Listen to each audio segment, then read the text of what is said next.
Hello కానమోకు కథావచనం మోహనవచనం పరిజ్ఞాన హితబాండం నిత్య చదువరి శ్రోతలకు ఆహ్వానం నమస్కారం. చదవదగనెవరు రాసిన తదుపరి చదివిన వెంటనే మరువక పలువురికి వినిపింపబూనినా అది ఏ పరిజ్ఞాన హితబాండమౌపో మహిళ మోహనవచనమై విరాజిల్లు. పరిజ్ఞాన హితబాండం లక్ష్యం ప్రతివారీ సమాచార హక్కు. ఆస్ఫూర్తితోనే ఇప్పుడు డాక్టర్ బీసీ కాంగో కేఎస్ఆర్ల సంయుక్త రచన అంశంగా క్యూబా మహిళలకు అత్యంత భద్రదేశం అనేటువంటి అంశాన్ని ఇప్పుడు మన కానమోకు కథ వచ్చిన శ్రోతలకు మీ కానమోకు స్వరంలో ఇప్పుడు వినిపిస్తాను వినండి. క్యూబా మహిళలకు అత్యంత భద్రదేశం. ఇక వినండి. రచన డాక్టర్ బీసీ కాంగో అండ్ కేఎస్ఆర్ సంయుక్తంగా అందజేసిన అంశం. ఇక వినండి. క్యూబాలో 630 మంది పార్లమెంటు సభ్యులుండగా వారిలో మహిళలు 54% కంటే ఎక్కువగా ఉన్నారు. వీరిలో 51% యువతే కావటం విశేషం. క్యూబా మహిళలకు అత్యంత భద్రత కలిగిన దేశం. దేశంలో 100% అక్షరాస్యత ఉంది. దేశంలో విప్లవం విజయవంతం అయిన తర్వాత 1959లో కాలేజీ విద్యార్థులందరినీ గ్రామాలకు వెళ్ళి అక్కడి ప్రజలందరినీ అక్షరాస్యుల్ని చేయాలని ప్రభుత్వం కోరింది. దీనివల్ల 100% అక్షరాస్యత కలిగింది. దేశ రాజధాని హవానా. ఆ హవానా యూనివర్సిటీలోనే 50,000 మంది విద్యార్థులు చదువుకుంటున్నారు.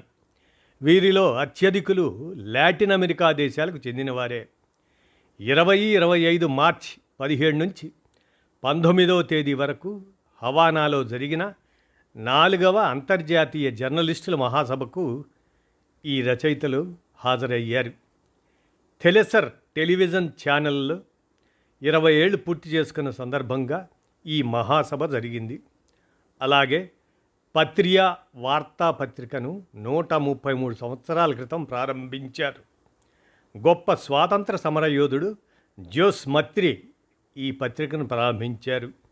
ఈ పర్యటన సందర్భంగా క్యూబాలో జరిగిన అభివృద్ధి, విప్లవానంతరం చోటు చేసుకున్న గొప్ప పరిణామాలు మేము తెలుసుకున్నాం అంటారు ఈ జంట రచయితలు డాక్టర్ బీసీ కాంగో కేఎస్ఆర్లు. మరి ఇక జర్నలిస్టుల మహాసభకి 47 దేశాల నుంచి 400 మంది హాజరయ్యారు. China, Vietnam, Russia, Kazakhstan, Spain, Belgium, Nigeria, అన్ని లాటిన్ అమెరికా దేశాల జర్నలిస్టులు హాజరయ్యారు. ఈ సభలో నూతన సాంకేతికతలు, కృత్రిమ మేధస్సు ఆర్టిఫిషియల్ ఇంటెలిజెన్స్, వాటి పురోగతి, రోబోటిక్స్, సమాచార సాంకేతికతలు చర్చనీయాంశాలుగా తీసుకున్నారు. క్యూబా అధ్యక్షుడు మెగుల్ డియాజ్ కనెల్ బ్రా ఎబడ్జ్ మహాసభ ప్రారంభానికి ముగింపు సదస్సుకు హాజరయ్యారు. హవానా యూనివర్సిటీలో ఈ సభ జరిగింది. కమ్యూనిస్ట్ యువజన నాయకుడు మెల్లాను 1925లో చంపివేశారు. యూనివర్సిటీ ముందు వైపు స్క్వేర్లో మెల్లా స్మారకంగా ఆయన చిత్రాన్ని ఏర్పాటు చేశారు. టీవీ ఛానల్ థెలెసర్ను స్పానిష్ భాషలో ప్రారంభించారు. స్పెయిన్ ప్రజలకు కూడా అందుబాటులో ఉండేందుకు స్పానిష్ను ప్రవేశపెట్టారు. దక్షిణ అమెరికా, మెక్సికో తదితర దేశాల్లో స్పానిష్ భాష మాట్లాడతారు. కీర్తిశేషులైన ఫిడెల్ కాస్ట్రో, వెనిజులా అధ్యక్షుడు చావెజ్ వారి ఆలోచన ప్రకారం 20 ఏళ్ల క్రితం టీవీ ఛానల్ ప్రారంభించారు.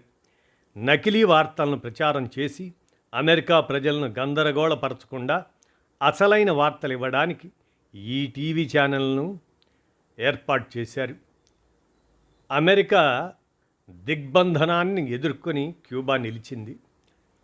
అమెరికా ఆర్థిక వ్యవస్థకు భిన్నంగా సోషలిస్ట్ ఆర్థిక వ్యవస్థ ఎదిగింది. క్యూబాలో వినిమయ సంస్కృతి లేదు. విద్య, ఆరోగ్య సేవలు అందరికీ ఉచితం. హవానా నగరంలో ఎక్కడా ఇల్లు లేనివారు లేరు. నగరంలో ఎక్కడా యాచకుడు కనిపించడు. ప్రజలు సాధారణ జీవితాన్ని ఆనందంగా గడుపుతారు. యూనివర్సిటీ విద్యార్థులతో ఈ జర్నలిస్టులుగా వీరు మాట్లాడారు కలిసి. మరో 100 ఏళ్లైనా కష్టాలను ఎదుర్కొని ముందుకు సాగుతామని, స్వాతంత్రం గౌరవం కోసం ఏమాత్రం వెనుకాడమని అన్నారు. అమెరికా దిగ్బంధనం కారణంగా దేశంలో విద్యుత్ కొరత ఉంది. అయితే సౌర విద్యుత్తును ప్రారంభించిన 2-3 సంవత్సరాల్లో కనీసం 40% మంది సౌర విద్యుత్తును పొందుతున్నారు. దేశంలో 60% మంది నల్లజాతి ప్రజలు ఉన్నారు. శ్వేతజాతి ప్రజలు, నల్లజాతి ప్రజలు ఎంతో స్నేహంగా ఉంటారు. కలిసిమెలిసి ఆహారం తీసుకుంటారు. 2 జాతుల వారు కలిసి తిరుగుతుంటారు. స్పానిష్ మాట్లాడే విద్యార్థులు లాటిన్ అమెరికా దేశాల నుంచి వచ్చి చదువుకుంటున్నారు. లాటిన్ అమెరికా దేశాల విద్యార్థులను క్యూబా ప్రభుత్వం ప్రోత్సహిస్తుంది. క్యూబాకు చెందిన వైద్యులు, నర్సింగ్ సిబ్బంది అవసరం వచ్చినప్పుడు ప్రపంచంలో అనేక దేశాలకు వెళ్ళి సేవలు అందిస్తారు. కరోనా మహమ్మారి సమయంలో ఎన్నో దేశాలకు డాక్టర్లు, నర్సింగ్ సిబ్బంది వెళ్ళి ఉచితంగా సేవలు అందించారు. ప్రపంచమంతటా కరోనా విస్తరించినప్పుడు క్యూబా వైద్యులు అలాగే నర్సింగ్ సిబ్బంది వారి సేవలను యావత్ ప్రపంచం ప్రశంసించింది. అలాగే క్యూబా డాక్టర్లు వెనుజులాలోని గ్రామీణ ప్రాంతాల్లో తిరిగి వైద్య సేవలు అందించగా అక్కడి ప్రభుత్వం క్యూబాకు చమురు సరఫరా చేసింది. సంక్షోభ సమయంలో ఆంక్షలతో తనను వేధిస్తున్న అమెరికాకు కూడా క్యూబా సహాయం అందించి యునెస్కో ప్రపంచ ఆరోగ్య సంస్థ ప్రశంసలను క్యూబా పొందింది. ఒక పక్క క్యూబా సాయం పొందుతూనే మరో పక్క అమెరికా దిగ్బంధనాన్ని కొనసాగించింది. క్యూబా విప్లవం మౌలికంగా జాతీయ విప్లవం. సోవియట్ యూనియన్ పతనం తర్వాత క్యూబా వ్యవస్థ కూడా పతనం అవుతుందని అమెరికా భావించింది. అయితే ఇది జరగలేదు. క్యాస్ట్రో మరణం తర్వాత క్యూబా విప్లవం అంతమవుతుందని కూడా భావించారు. అయితే ప్రజలు తమ దేశాన్ని, వ్యవస్థను ప్రేమించి తిరుగుబాటును అణిచివేశారు. క్యూబా, భారత్ మధ్య మంచి స్నేహ సంబంధాలు ఉన్నాయి. అలీన ఉద్యమం సందర్భంగా 2 దేశాలు కలిసిమెలిసి పనిచేశాయి. 1982లో అలీన ఉద్యమ అధ్యక్ష బాధ్యతలను ఫిడెల్ క్యాస్ట్రోకు అప్పగించారు. భారత ప్రధానమంత్రి ఇందిరాగాంధీ క్యాస్ట్రోకు ఆ బాధ్యతలను అప్పగించారు. క్యూబాకు అంతర్జాతీయ సహాయ సహకారాలు అవసరం. అమెరికా దాడిని తట్టుకునేందుకు అంతర్జాతీయ సహకారం అవసరమైంది. అమెరికా అధ్యక్షుడిగా బరాక్ ఒబామా పాలనా కాలంలో క్యూబాలో 10 లక్షల మందికి పైగా యాత్రికులు పర్యటించారు. అక్కడి వాస్తవ పరిస్థితులు ఏమిటో యాత్రికులు తెలుసుకున్నారు. ట్రంప్ అధ్యక్షుడయ్యాక క్యూబా పట్ల కఠిన వైఖరిని అవలంబిస్తున్నారు. సంక్షోభ సమయంలో భారతదేశంలో ప్రజా సంఘాలు నిధులను సేకరించి క్యూబాకు పంపాయి. క్యూబా ప్రజల సగటు వయసు 79 సంవత్సరాల 5 నెలలు. పురుషులకు 76 సంవత్సరాలు, మహిళలకు 81 సంవత్సరాల సగటు వయసు ఉంది. సగటు ఆదాయం సంవత్సరానికి $9,010. ఇతర దేశాలతో పోలిస్తే ఇక్కడ ప్రజల జీవన వ్యయం తక్కువగా ఉంటుంది. అమెరికా క్యూబా సంబంధాల చరిత్ర చాలా క్లిష్టంగానే ఉంటుంది. క్యూబా విప్లవం 1959లో విజయవంతమైన తర్వాత 2 దేశాల మధ్య సంబంధాలు అంతంత మాత్రంగానే ఉండేవి. ట్రంప్ ఇటీవల కఠినమైన ఆంక్షలు విధించాడు. ఇందుకు సంబంధించిన కొన్ని పరిణామాలు చోటు చేసుకున్నాయి. అమెరికా టెర్రరిజాన్ని పెంచి పోషిస్తుంది. క్యూబా పట్ల కఠినమైన నియంత్రణలు అమెరికా విధించింది. అమెరికా దీర్ఘకాలికంగా క్యూబాను దూరంగా ఉంచుతుంది. విదేశీ ఆర్థిక సహాయ విషయంలో అమెరికా చాలా కఠినంగా ఉన్నది. అమెరికా కంపెనీలు, వ్యక్తులు కేవలం 231 సంస్థలు లేదా సంబంధిత కంపెనీలతో మాత్రమే అమెరికా సంబంధాలు పెట్టుకున్నది. క్యూబాలో 16 సంవత్సరాలకే ఓటింగ్ హక్కు ఉంటుంది. వివాహ వయస్సు కొంచెం తక్కువగా ఉంటుంది. క్యూబా చట్ట ప్రకారం యువతల వివాహ వయస్సు యువతులకు